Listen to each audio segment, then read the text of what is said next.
નમસ્કાર, આપણી સાથે છે અવનીબેન કે જેમણે ધોરણ 10 ની અંદર A1 ગ્રેડ પ્રાપ્ત કર્યો છે અને એમના મમ્મી પપ્પા પણ આપણી સાથે છે. તો આવો એમની સાથે થોડી વાતચીત કરીએ.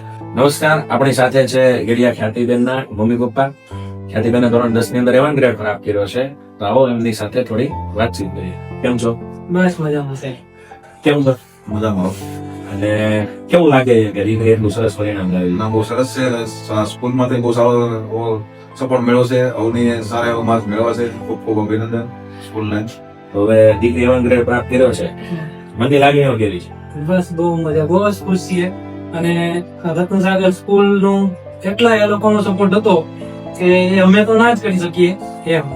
અમારા ઇવન અમે ઘરે પાસે એ લોકોને મહેનત અમે ના કરાવી શકીએ એટલો રત્નસાગર સ્કૂલ વધી અને એના ટીમ વધી આખો એટલો સપોર્ટ અમારો હતો. એના હિસાબથી જ અમારી છોકરીને અને અવનીબેન, એક વાર તમને પૂછું, ઘણી વાર કેવું થતું હોય કે અમુક વિષયો અઘરા લાગતા હોય, વિષયના પર્ટિક્યુલર ટોપિક આપણને અઘરા લાગતા હોય, પણ હવે ઈ ટોપિક ની અંદર પણ મહેનત કરીને એમાં પણ માર્ક્સ લાવવા ઘણું અઘરું હોય. તો એની સાથે કઈ રીતે ડીલ કરતા હતા?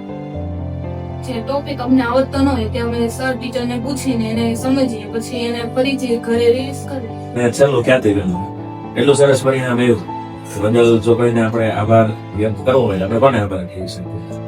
શાળાના શિક્ષકો, ખાસ કરીને શિક્ષકોએ જે સપોર્ટ કર્યો એ લોકોએ.